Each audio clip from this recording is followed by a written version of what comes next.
Welcome to Is This Good? The show where we boldly, conclusively, and scientifically decide what things in this big wide world are good. I'm Matt Austin, and with me as always is production powerhouse Jason Doyle. Hello! Hi, JD. And you may have read his humor writing that's appeared in publications like McSweeney's, The Toast, and Vulture. You may know him from his line of drink coasters with witty phrases on them, though probably not, because they did not sell well. But I know him from my childhood, where we'd watch Seinfeld in his basement, play street hockey in his driveway, and see every Rebecca De Mornay movie in theaters. Please welcome a lifelong friend, Sam Carlyle. Sam, welcome to Is This Good? Matthew, hello. JD, hello. This is deeply exciting, let me tell you. It is good to see a familiar face. I've known you since, is it the third grade or the fourth grade? Fourth grade. Yeah. Fourth grade. I came blasting in, and we became quick frenemies and then better friends. Yeah. That's right. Thick as thieves. Would you say that we have a lot of treasured memories together? A trove of treasured memories. It is alarming the number of years we've known each other and even have shared like the same location. Like there were like Montreal times, some Toronto times, some back to Montreal times, back to Toronto times.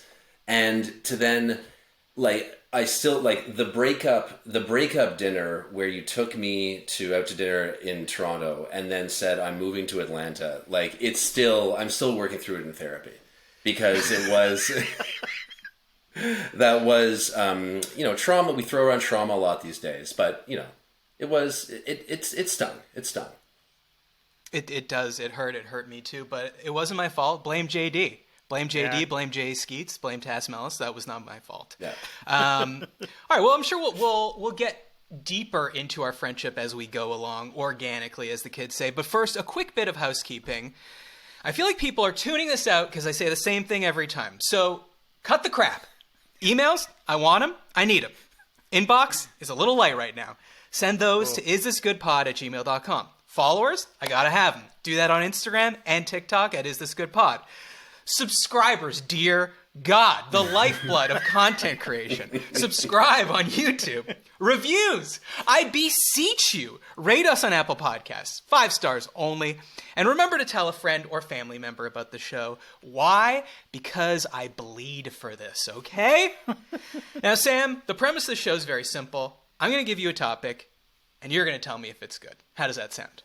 Perfecto. Okay, here we go. First topic. Sitting in the front row at a comedy show. Is this good? So, you're going to see a comedy show, but are you willing to risk becoming part of the show? What do you think? So I think it depends on, everything's a caveat. Like it depends on the comic, depends on the venue. Because I think that when people if people get anxious about front row at a comedy show, it's because small venue and a comic that you suspect is probably jumping into some crowd work.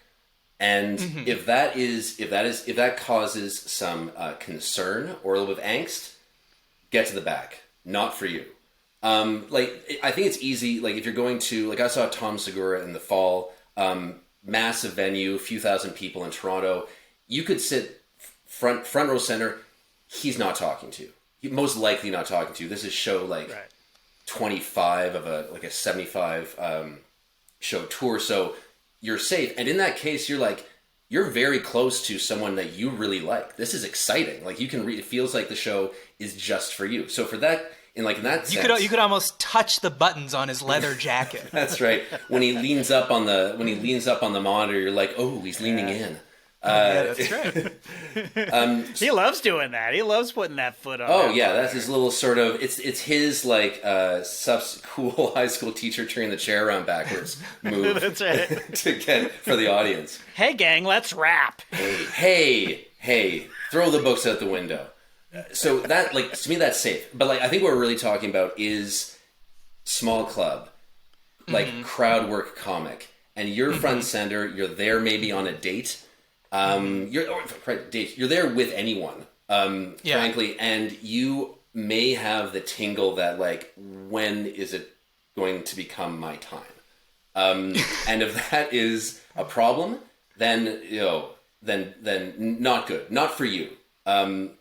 Now, like... But is this a problem for you? Because as I have the advantage of having known you, when we did live together in Toronto and we would see shows together, you did go through a phase, correct me if I'm wrong, where you weren't shying away from interacting with a comedian. Not you weren't heckling, but you were kind of going into it being like, I hope they talk to me. And I was sitting next to you being like, all right, Sam, please do not engage. Please do not engage with the comedian. This is a one-way interaction.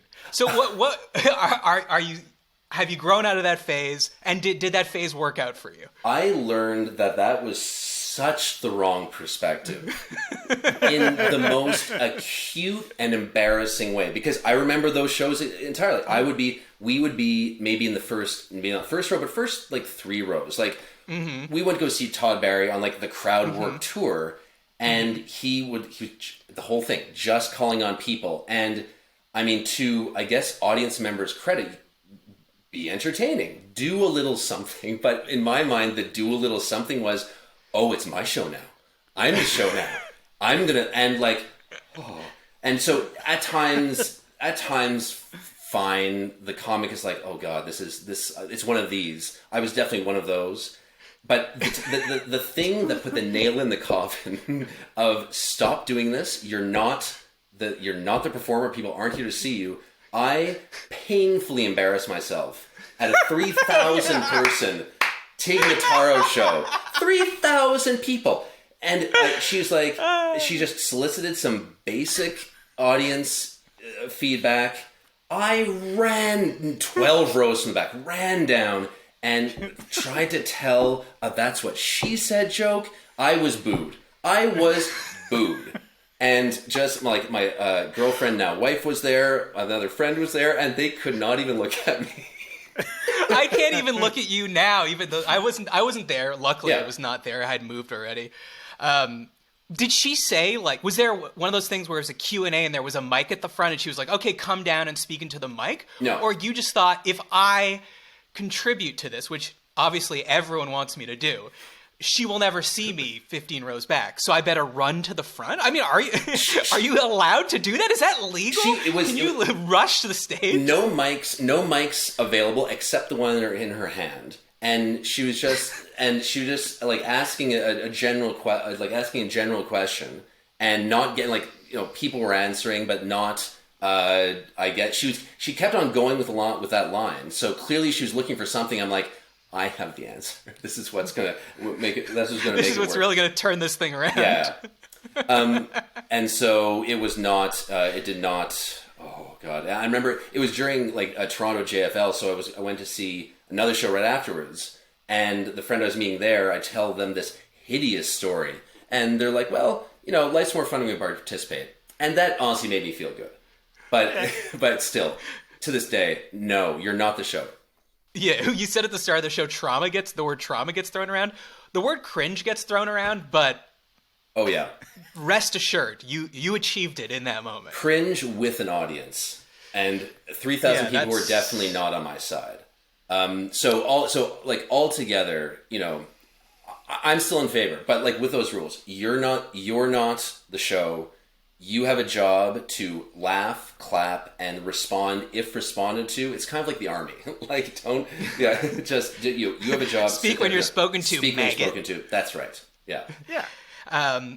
What's interesting is that on social media, crowd work has exploded because obviously comedians want to promote themselves online, but they don't want to burn material, aka post a joke that they're doing right now so that when you come see them, you're like, oh, I already heard this before. So what they're posting is crowd work, which is basically improv. It's not going to be repeated. But I wonder if people are now going to shows expecting that the show is more crowd work than material. And if comedians are starting to do more crowd work because they know I can pull this like 5 minutes of crowd work and post it. So like I've just started noticing a lot more like the triggers, like this seems to every third crowd work video that's posted is a comedian going like pointing at a woman in the front row going, you two on a date? And if the woman just hems and haws at all, you are so screwed. Yeah. And then he's like, oh man, you thought this was a date? What a loser. Oh, she's playing you. And then like you get roasted for the rest of the show. Yeah. But so Don't go on an early date. That's a for sure. Oh, No, yeah. God, no. God. Like, and I think comics are trying to build out that part of their act, and it's definitely a small club thing. You would not do this at at a theater or certainly like an arena, but they've been doing this forever. They're like, hey, I'll do a little soft. It's effectively like you're warming up your own crowd a little bit. You're tenderizing the audience, but now you can just like break it into a 45-second, 15-second Instagram reel, and then bang it out there. Yeah, I mean, you're also proving spontaneity. Like you're saying, like, right. I don't just do the same thing every night. I think my favorite crowd work, which is like you cannot avoid as the audience member, is when the comedian will say something and then pretend that someone in the front row agrees with them. But because you're not sitting in the front row, you don't, like, they'll do I don't know, you ever think you're gonna fart, but then you end up shitting your pants, and then the comedian goes, that guy knows what I'm talking about. And you're like, that guy does know what he's talking about. But, that's unavoidable. JD, how do you feel about sitting in the front row at a stand-up show? And also feel free to tell me, because I know you see a lot of theater. If you feel it's different at like the theater or a musical, something like that. Oh, it's completely different. I've never sat in the front row. In fact, I prefer to sit as far back as possible. Although, as I get older, I'm getting more comfortable in my skin. I actually like getting roasted, But I would never participate unless I was asked a question, But I would never, Sam. I would never do what you. Yeah. No one should ever do. No. Look, we called you on here because this is a PSA. Oh my God! Please do not do. The show is going to end after this. We're going just 12 minutes today. Yeah, and it's just so you know not to run. It's a form a form of literal shock therapy. Like I have a visceral reaction to it now, and go no. But like JD, you're there, so you're happy enough to sit there and go like, oh yeah, that's funny, and just sort of like as you should. Like that is the right approach for sure. Yes. Yeah. I remember being at the Comedy Cellar in New York with Lee Ellis, and it was the host of the show, just the standard, hey, anybody from out of town? He shot his hand up, and I tackled him. I basically tackled him. Pull your hand down. Shut up. We are not from out of town. Do not bring attention to us at all. I don't want that. I'm here to laugh and have a good time. I do not want to get roasted. But in retrospect, I should have just let him. He has to learn, JD. He has to learn on his own. Yeah. He has to learn on his own. I mean, I would say the other downside of sitting in the first row is a lot of pressure to laugh. Because you gotta be on it. A comedian can probably only see the first 2 to 3 rows. So you're basically representing the entire audience. And I've heard many comedians say, like that the way their brain works is if there's 100 people and 99 are laughing and having a good time, they will laser eye focus on the one person with their arms crossed not laughing. Right. Yeah. I mean, it's like I never sit in the front row. I'm a not good on this, by the way. And when I'm sitting 6-8 rows back, what I always think when I'm sitting there is I'm like, thank God everyone else is like lifting the laughter load for me, because I don't want to laugh at this. Like I would be forcing a laugh. I'm not saying it's bad, but other people are laughing and I'm like, I appreciate you. So I don't have to demean myself by laughing at it. Every RIP Brody Stevens show that we would go to, I would absolutely sit front row because 1, I love it. But and 2, I know that I will give like the over the top reaction that he like in particular would need for his act, which was like very material light and entirely energy focused. And for those who are not familiar with Brody Stevens, like look at it because it is like the YouTube clips don't give it like you need to see it live because this is a guy who had virtually no material. And it was virtually all crowd interaction. And it was fantastic every single time, but contingent on that energy. And I was like, I am here. It was extremely, I'm here for this. Yeah, rest in peace, Brody Stevens. A great comic. All right, 72% of people, Sam, we poll the people before the show starts. Yeah. So 72% of people say sitting in the front row at a comedy show is, what do you think not they good. said? You're right. They said not good. They're not interested. Okay, next topic. Kidnapping a man as the start of their bachelor party is this good? So it's someone's bachelor party. Well, let's say it's my bachelor party. Only one in here that's not yet married. And Sam, you take it upon yourself with, let's say, JD and Skeets and a bunch of other friends. You pull up in the Sprinter van with balaclavas on your head. You slide open the door. I'm in the Target parking lot, and you abduct me, and then take me to a very fun party, I guess. Right. I don't know. Yeah. Is this good? For me, it's a not good. It's a not good right out of the gates. I mean, that should probably be clear for you knowing me. In that, there's enough, and we're not talking your bachelor party, but for many a bachelor party, there is a distinct hint of forced fun that everyone is trying to rise to. So to then layer on, so that's hard enough, and so then to layer on this amateur SWAT raid on your friend's accounting office, because some people pull these guys out of work. I've heard these stories. They're and they're talking to the office manager, and they'll come in here. We're coming to get Gary at 3 p.m.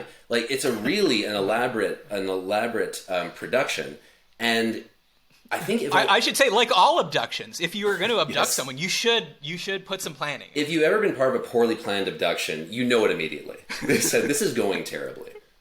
Yeah. Well, have you ever been involved in one? I was at your bachelor party. We certainly did not kidnap you. Did not do that. It felt like I was being held hostage at times, but otherwise it was fine. No, I've never been a part of it. I do know, and I do unfortunately have a very uncharitable view of the kind of guy or groups of guys for whom this would be a fantastic idea, and this is almost like a standard in their group of friends. I don't want to judge them. I wish I had that energy. I do not. And so for them, it must be just the height of the experience. They're we get to, I don't know, we play at, kidnappers.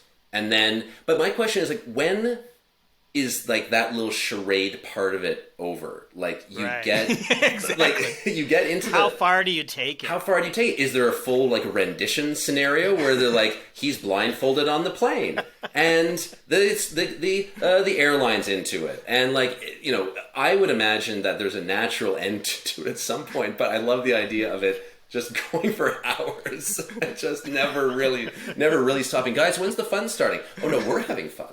We're having fun. Yeah. Zero dark flirty. There you go. There you go. That's there you go. Yeah. But it is true, because once you're in the Sprinter van, if you put all that effort in and immediately take off the blindfold and are aha, we got you. Yeah. Is that worth it? I think you have to go do a True Lies where you take them out to an aqueduct. I think so. Yeah, hold them over the edge. Abandoned warehouse, bare light bulb, single chair, electrodes, a little bit of fun, and then sort of, and then the Coors Lights come out. I don't know, whatever. Right. Yeah. But you have to have a reason, what you did. Yes. You know what I mean? Get him to confess some things. Yeah. But JD, what do you think it is the instinct that, because it seems to me, I'm a hard not good on this, but it seems to me that a lot of bachelor parties have the flavor of harming or scaring or embarrassing the bachelor. What do you think that instinct is? That's a great question. I don't know. I think it's just human cruelty is coming out.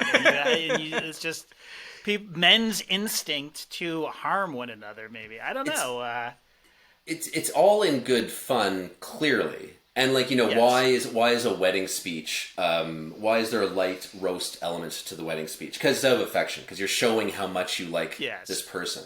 But then how is that? It seems like a tenuous connection to let's strip this guy nude, embarrass him entirely, and maybe make him a bit scared. And maybe that's a particular kind of male instinct that maybe none of us have particularly, but. It feels like, at its core, it's good. Right, guys? Yes. Yes. I think, I was thinking about this. Do you think that it's because we're secretly mad at the person getting married. Oh, interesting. Like, that is I mean, interesting. I'm not like there were parts like where it felt that way when you were young, like 15, 16, and your hormones are raging, and your best friend gets a girlfriend, and you don't have one, definitely. and then suddenly they stop seeing you less, and you're jealous. You're also envious because you don't have a girlfriend, but you miss your friend, but you don't know how to like say it in a normal way, so you just be like, "You're pussy whipped, man! Like, she's changed you." Yeah. But as time goes on and puberty recedes, I don't really. I don't understand it anymore, but I could see if someone's getting married at 20 that their bros would be like, "Oh, we're losing Gary, man. Let's punish him." Yeah. Let's fuck him up." Let's get him. I think it's in that context specifically, like when he is departing what is clearly a close but dysfunctional group of friends, that it's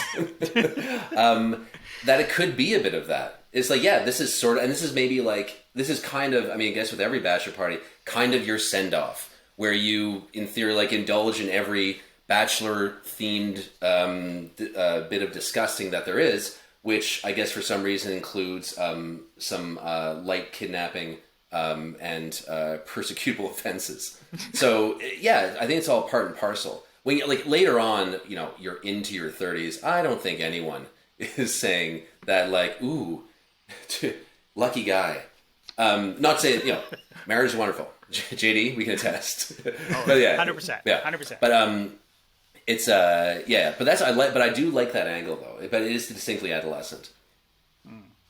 Yeah, so what did people say? 80% of people, a landslide, say that kidnapping a man at the start of his bachelor party is not good. Okay, that's the second PSA. Yeah. Do not run down the aisle to tell a comedian your hilarious anecdote, and do not kidnap a man to start his bachelor party. If you must do it, okay.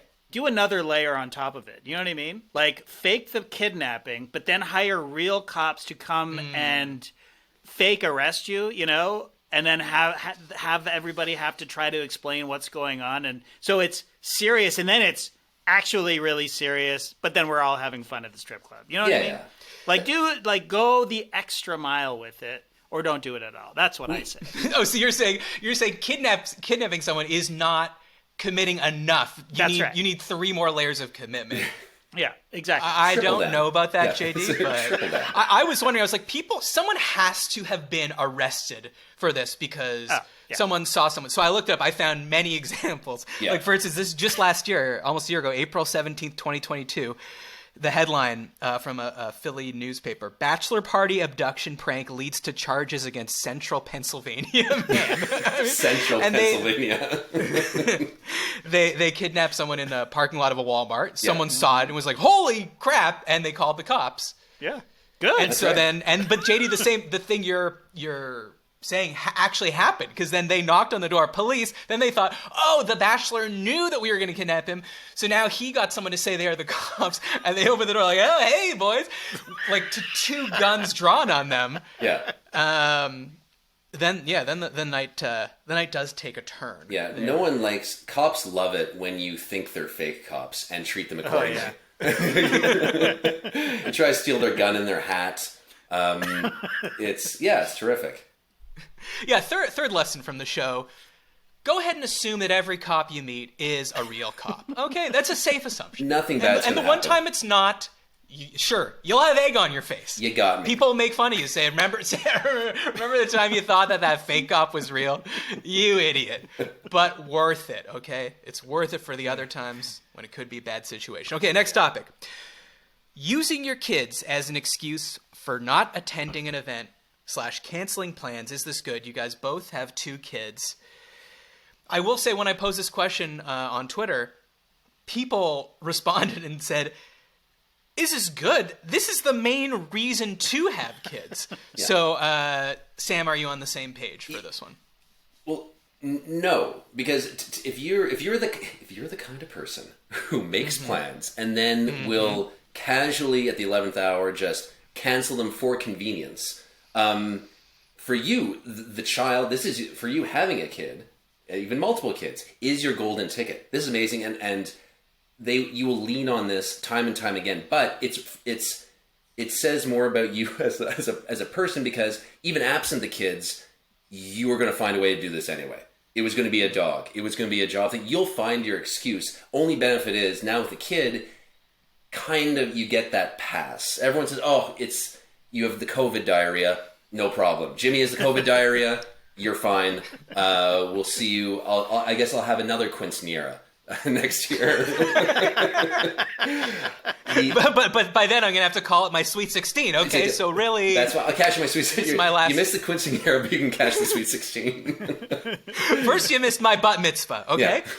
That was bad enough. Yeah. Then you went away for 3 years. I said perfect. We'll hit the quinceanera. You missed it. What's your classic? Is it kids are sick? Is it childcare fell through, or is it toddler hid my keys? These in the age of the pandemic, which we're currently still in, is definitely the sick. The sick is the easy one, but that can wear thin. That can wear thin with frequency of use. That's as with any sort of dog ate my homework style excuse. But then the childcare piece rings a bit hollow sometimes because you can find a 15-year-old to pay money to watch your kid. They exist. Their services. Not if they're celebrating their quinceanera. Not in quinceanera night though. Good luck. You want a 14-year-old. You want a 14-year-old or a 17-year-old. Ideally, but so you can. So that one rings a bit hollow, and like the kids are like. I like it. I mean, the kid related excuse that I hear that I believe the most, I'm like, no problem. It's just the kids are just being crazy, and I can't take it. And everything is falling apart. And if you came into our house now, you would see that this is a hellhole, and we just can't make it. Like, I understand that, and I don't desire to be you, but go with God. So that's sort of the scope I've seen. Is it good? Like, yeah, if you're that kind of if you're that kind of person, if you need those excuses, it is great. Personally, I am not. I hold to my commitments. Frankly, I drag my kids sick, screaming, and miserable to all sorts of events if I want to go to them. I don't care. And like that's heroic. That's heroic. I think JD will agree with you on that. JD, do you agree? 100%. Yeah, we were the same. My kids are teenagers now, so we just leave them at home. Mm-hmm. Can't use them as excuses anymore. But I mean, like I can't be like Lincoln has some bad acne. We can't go out. Yeah. It was always true. Like there was always something going on. So I guess to your point, Sam, having kids is messy and it's awful sometimes, and it's just like I can't make it because this place is a disaster. So yeah. I mean, but otherwise, I'm like, also manage it. On this, like, manage it, adult up, and go live your life. You know you know what you're getting into. You know it'd be terrible. Live your life. Yeah. Don't be defeated by these humans that you're legally obligated to take care of. That's right. You own them. They don't own you. That's right. They're property. Have you ever been caught in a lie? Either of you? With the sick kids, and then like they see a picture of them at a piano recital the next day. Oh, the IG reveal. No, because I haven't put enough of them out there. But I've been like when I hear one from a friend, I'm dying to catch them on something. I want to see that Instagram slip. I want to see that group chat conversation that contradicts their story. Give it to me. Oh, and then the hammer comes down. Well, then I bank it to just slowly build resentment towards those people. Yeah. You just reminded me. I once had this idea with some friends of mine here, where it was like someone had canceled plans at the last minute due to COVID, and we were like, "What if there's like a podcast where it's just like a very intense investigation about the most low level thing? Like you treat this like someone has robbed the crown jewels, right? And it's like exactly like you're saying, Sam. You're like, you go out and it's like, you find the place they say they were staying at, and you go, you get the gas receipt, and then you look at the odometer. Yeah. And I just think it would be really fun to catch people in low level lies, and then you know what? You wouldn't be mad at them. They would just have to say, "You got me." Yeah, you got me. Yeah. Serial, but for missing a quinceanera. Yeah. Exactly. 87% of people say using your kids as an excuse for not attending an event / canceling plans is... They say it's good. It's good. They say it's They say good. it's They good. love They to do it. They love to can't cancel your plans. Yeah. Okay, third, or maybe this is the fourth PSA. If you cancel plans, whether legitimately or illegitimately, it is your responsibility to suggest alternate plans, an alternate day. Okay? I don't see that enough in the world. I don't think people realize that. If you cancel plans, you can say, sorry, I have the COVID diarrhea. I cannot come out tonight, but would you like to do something next Saturday? Yeah, like Okay? it's amazing. It's like in business etiquette. When you're on Outlook, and you're like, this is business etiquette. Like, you're canceling a meeting, you're canceling plans, someone wants to have a lunch or something, you then suggest follow-up times. You give a list of follow-up times. Yes, because you're so embarrassed. You're like, I am sorry. could you do it from any of these hours? I will make myself available. That's right. Okay. And then once we devolve into the area of social relations, everything falls apart. It's flakery and inconsiderateness. All right, guys. Well, I can't believe it, but it's time for a new segment on In This Good called, are you ready for this? Not bad.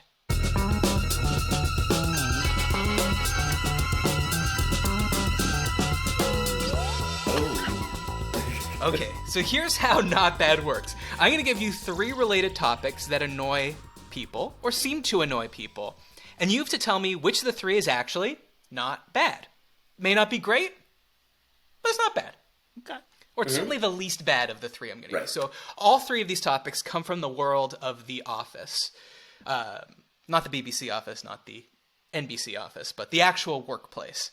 All right? So, number 1, unnecessarily replying all to emails. Okay? So that could be big, corporate email sent to everyone in the company, just a note about the parking.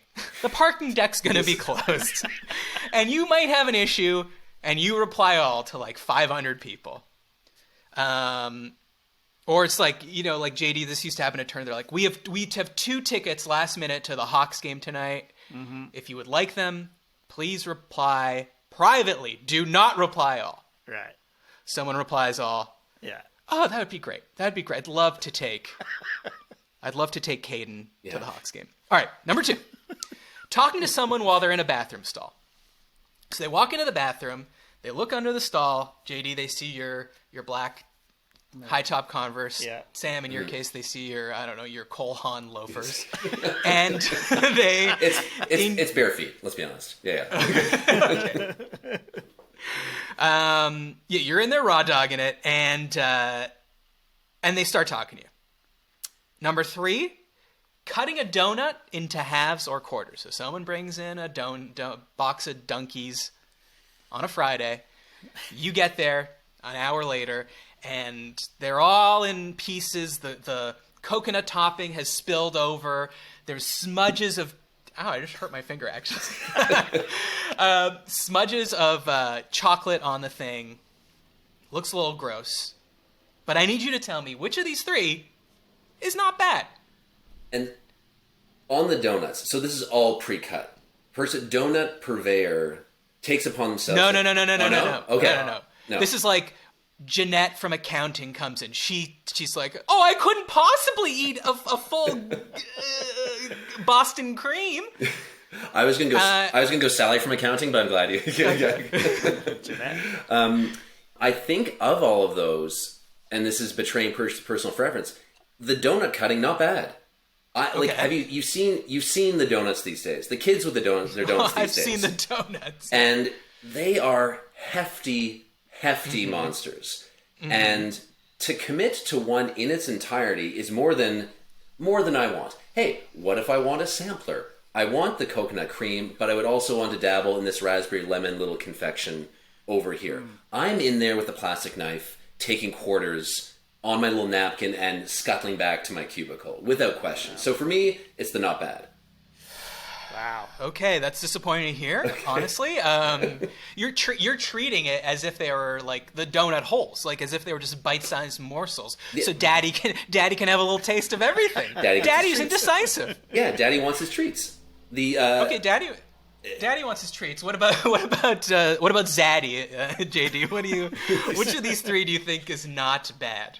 The reply all is not bad. Okay, why do you say that? Just because people fuck up, and what's worse than the reply all is how annoyed people get about the reply all to me. And then they'll reply all and say, hey, don't fucking reply all or whatever. That's, to me, is way worse than the actual original infraction. So, reply all is not bad. Not that bad. Yeah. That is a good question. Who is worse? The person that unnecessarily replies all, or the person that replies all to tell that person not to reply all? Yeah. It's obviously the second. Pick your point. The irony is often lost in that person. Yeah. So no one said talking to someone while they're in a bathroom stall is not good, and I will tell you right now, I agree that is a federal crime. We all work together, we know each other's shoes, but don't do it. Yeah. There's other places that would be better to be speaking. Sam, I got to tell you, you didn't get the right answer, because if we walk into the break room together and you say, do you want to go halvesies on that maple donut? Mm-hmm. And we cut it in half, perfectly fine. But for you to put your hands on the donut, cut a little piece, smudge away, let the toppings fall to the ground. Then someone else comes in. They put their hand on the donut. They cut it. Like, take the whole donut or split it directly with someone. This is the way. So the moment you see that we'll call it half cut donut there, it is ruined for you. Is that the idea? Because it doesn't like, we eat with our eyes. It doesn't look pristine anymore. It doesn't call to me in the same way as the full donut, which the donut artisans put their full heart into. That's right. Look, I mean, you're coming to what's the break room equivalent of a treat trough on this. Like, who do you think you are to establish your rules about how this should all go? I do get it. I absolutely get it. If I have my druthers, like everyone has, it's all pristine there for me. I can choose as I like, but we live in a society and we need to accommodate other people's individual idiosyncrasies. And I don't know. I think I like the variety. I like Daddy wants his treats. I want to go up and down that table. Okay. Well, I mean, I will accept that over Jeanette saying I don't want a full donut. You know what I mean? Yeah, like sure. Jeanette, just don't have a donut. Don't have any donut. But Jeanette's that's trying right. There's no dimmer switch. There's no dimmer switch on these donuts. It's an all or nothing. It's a binary. That's right. My answer is unnecessarily replying all to emails, because 95% of the time it ends up being funny. Yeah. Like you just, first of all, you can laugh at the loser that just replied all after the person that sent the email specifically said not to. And then sometimes I do love the pylon. I think those people are annoying, but then when it gets funny and then everyone starts to do it because it becomes a bit, just one of the best things that can happen in an office. And it's fun. It's fun to watch people be so annoyed over something that literally does not harm them or affect them in any way, shape, or form. All right. Well, that was the first. That was the maiden voyage of Not Bad. Not bad. Not bad. Not bad. I would say not bad. Not bad. We do have more topics to get to. We'll explore them now in our gently paced speed round we call the Chaotic Good.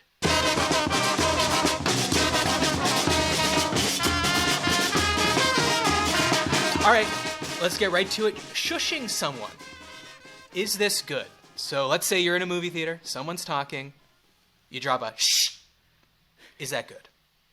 As someone who gets shushed way more than I'm a shushy, not a shusher. And so did Tignotero shush you? I was at a concert recently. I was shushed by about 5 different people. Were you really? Oh yeah. So you haven't learned your lesson. Learned your lesson. But no. I was shushed by other participants. Obviously, I'm chatting probably too loudly with other characters, and I get. Were you at like an acoustic singer-songwriter thing? General admission, standing on the floor. It's a like, it's Thunderdome down there. What do you people care? And then suddenly, I'm getting taps. I move over. I'm getting shushed. You got tapped? There were taps. There was shush. And then the thing that really made me shut up was I got like no shushing, like a very heartfelt, excuse me. I've waited a long time to see this concert, and you're just being a little bit loud. And I was just, if you could just lower your voice. I was like, I am so sorry. I left immediately after that. I couldn't take it. That was. But what concert was this? Just to give us the Stars, the Canadian, Canadian, formerly Montreal-based Gen X supergroup, the Stars, which was a fantastic show. Clearly, and there were some devotees there. Like, people were psyched, and clearly were not in the mood for some bald jackass to be chatting about who knows what. But like as a crowd management tool, where everyone has to be dead quiet, then I'm like, get the loud talkers out of there, because like you're at a play, you're at something where you need perfect silence. That's the shush. That's the shusher. That's where the shusher thrives. Yeah. JD, do you find it to be good? Do you do it? I don't do it. I don't do it because I don't like confrontation. I feel like you're opening a door to a confrontation. You know what I mean? Like, it may end at the shush, but it may end with whoever it is standing up and wanting to beat the shit out of me, and then I have to see it through, and then I have to get my son to use his jujitsu on this person, and I don't want to do that. So I generally don't do it. I don't think I've ever actually done it. Rachel does it all the time. She'll shush anybody. I'm blown away that you got shushed at a concert. No, I think that person was absolutely correct. I've wanted to shush people at concerts. Really? Yes, it's loud. Sure, the concert might be loud, but I can hear you talking. You're right next to me. Wouldn't you move? Again, this is general admission. Like, float somewhere else. Yeah. No, float somewhere else. No, I was standing here. I have a good view of the stage. So you would do the... And by the way, I'm so locked into your voice, like a sonar, that even if I move two people away, I'm still going to hear only you. All right, I get it. Yeah, I get it. Okay, also let me tell you what I like about the shush. It's sort of omnipresent. Like, if I'm sitting behind you at a theater, and a movie theater, and you're talking, and I just do a quick shh, you don't know exactly where that came from. It kind of feels like a collective shh. Like, we're all telling you to shut up. Yeah. It's universal. Like, you could go to France and shh someone. I'm guessing they'd probably know what you were talking about. Mm-hmm. In fact, I feel like in France they're probably shushing more per capita. Oh yeah. than any country around. But I do ultimately think it's more of like a reaction than a response. So probably the best way to go about it is to do the, excuse me, could you keep it down a bit? It's very heartfelt. Yeah. It's very heartfelt, but a shh is the most likely thing that's going to get a bad reaction from them. Because they're going to immediately feel infantilized, like they're a tiny kid talking in class. Yeah. And then sometimes you get the patronizing shh back. You go shh, and they go shh. Which everyone loves, because everyone who's not involved in the shushing interaction, it's like, now we have a little show going, which is terrific.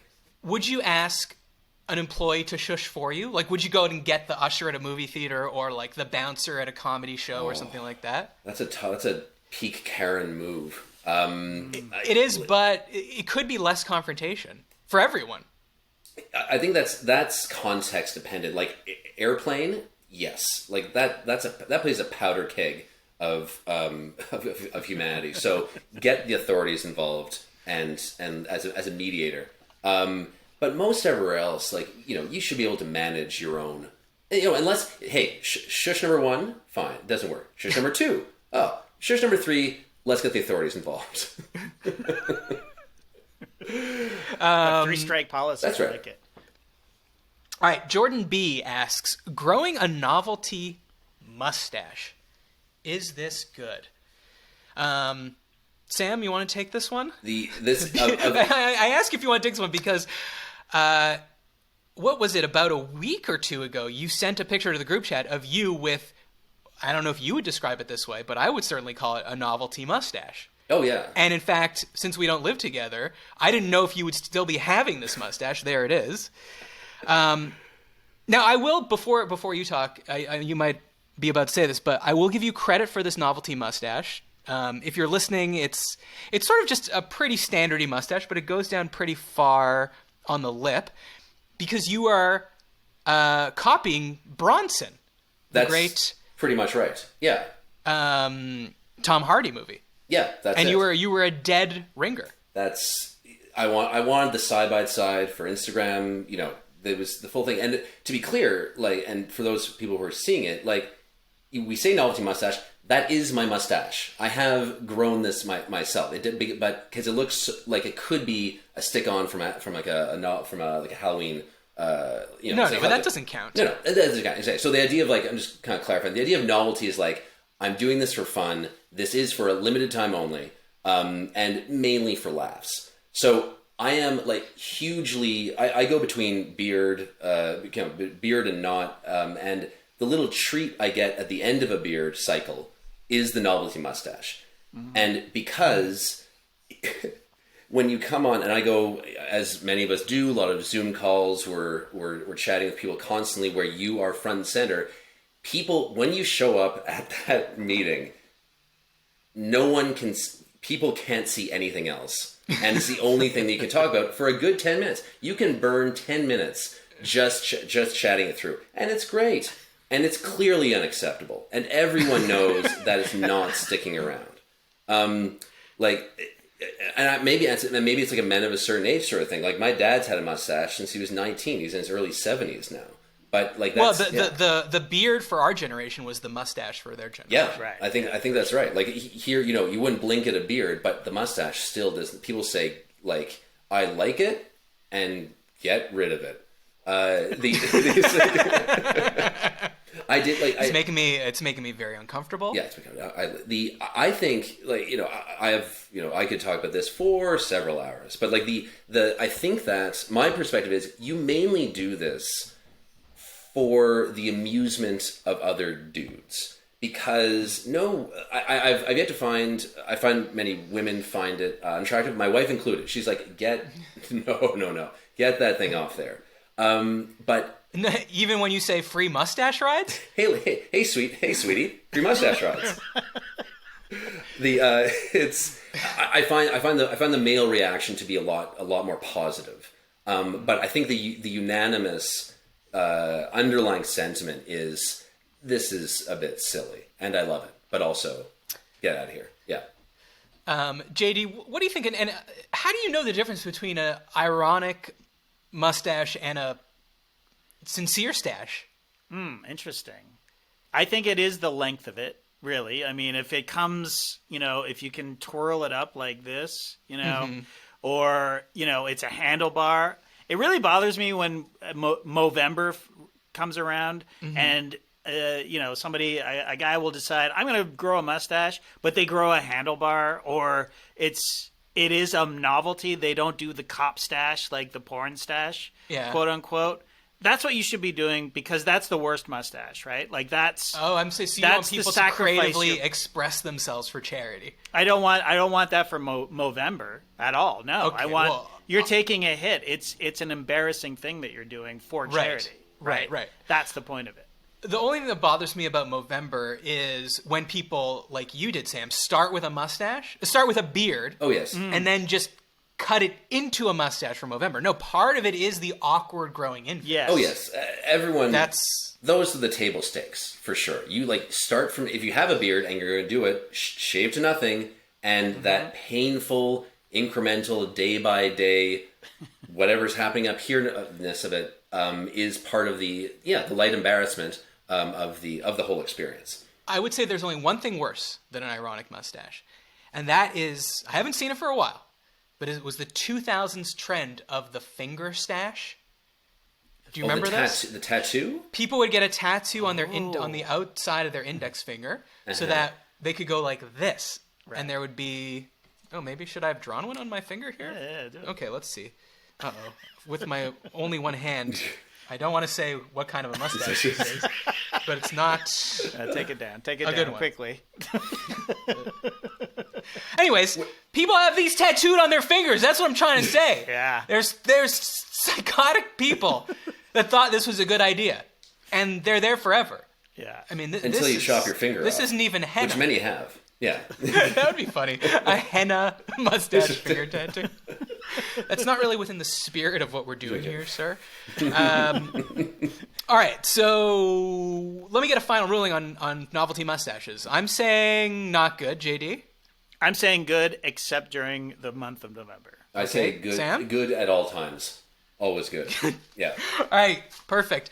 Well, to close out the show, it's time for our last segment. It's time for subjective trivia. All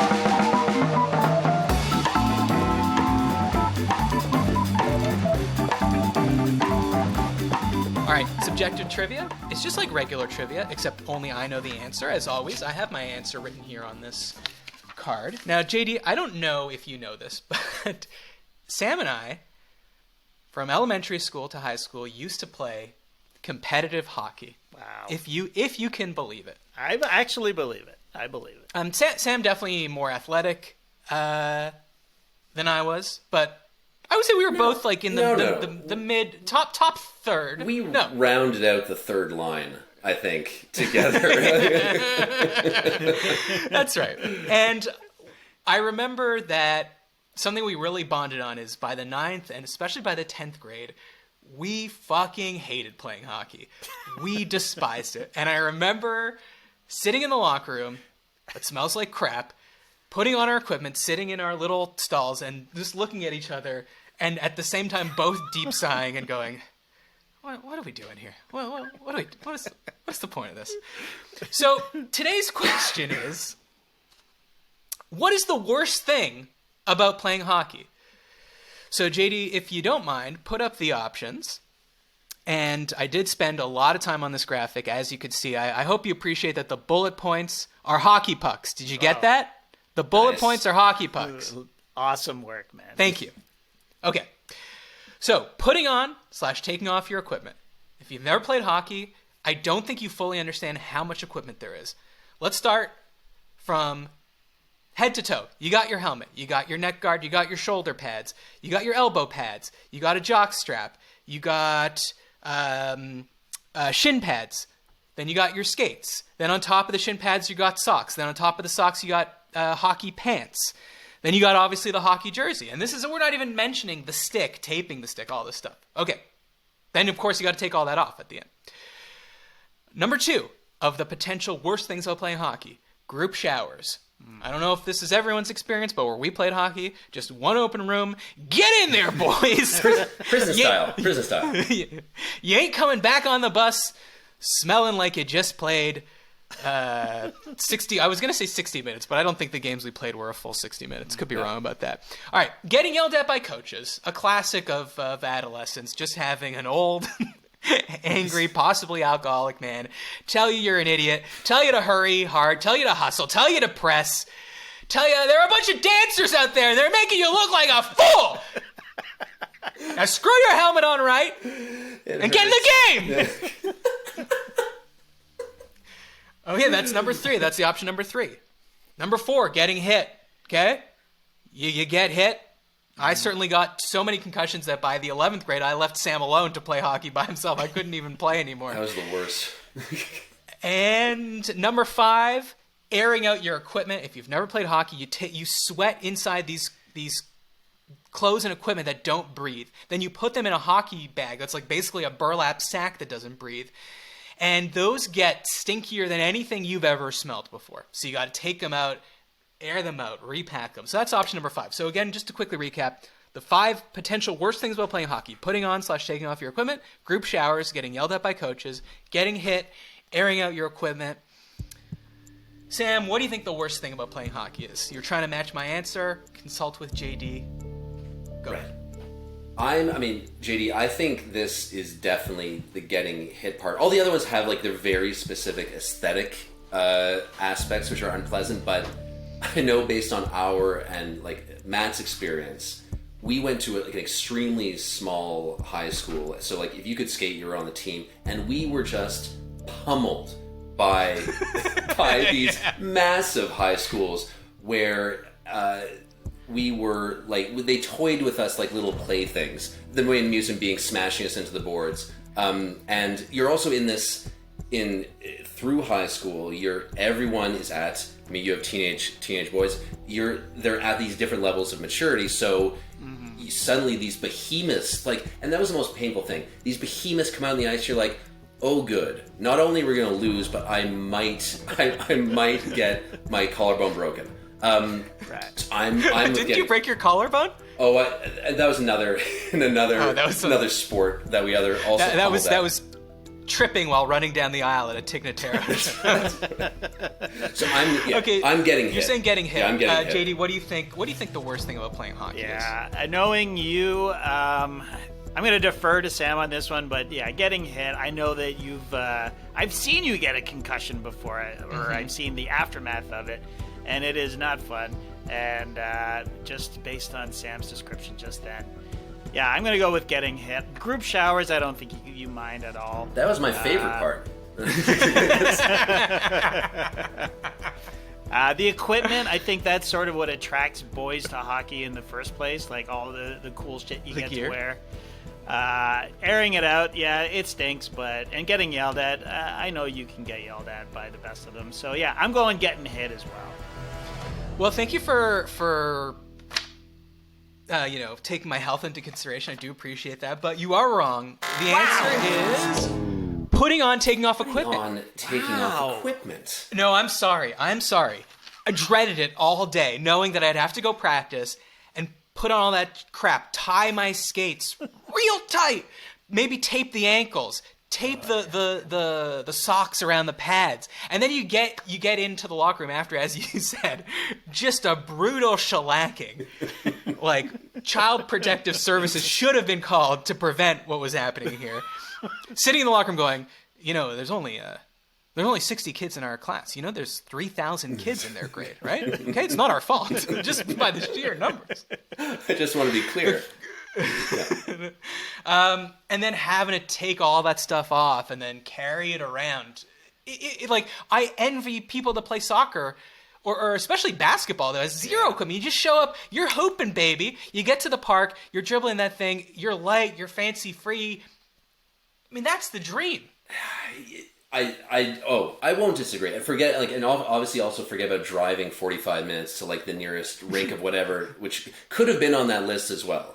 I was gonna put that. Yeah, and I was also gonna put losing terribly. But I wanted to limit it to 5. So you're saying slipping on the jockstrap pales in getting smashed into the boards pales in comparison to lightly slipping on a jockstrap and saying, "Oh, there's a bunch of stuff here." I liked getting hit, and I liked hitting. To be honest, that was my game. Okay, don't want to get too deep into the the tactics. Sure. I was a dump and chaser. Yep, I didn't have the speed or I didn't have the dangling ability to get around people deking and stick handling. So you cross that red line, you dump and chase in the corner, you hurry hard in there, and you put the body on. You lay in the hit. You get the puck loose. Second man in, he's sticking to the boards, okay? To prevent the pick up the loose puck, put it out front. Clearing on the boards. Yeah. That's right. That's third line. Yeah, that's third line basics. That's third line bullshit. Yeah. That's what you got to do to get those goals. This show has never been this Canadian. Ever. Oh, the best. The pure pain of it is that one of my kids is now in hockey, and I'm dressing. Oh no! How could you allow this? I don't. Every time I go, it's like, what is this? How am I? You swore to me. You swore to me when we were 16 years old. You swore to me I will never allow my son to go through this indignity. I think I was talking about the group showers. But it's happening. I dress him. He shuffles around.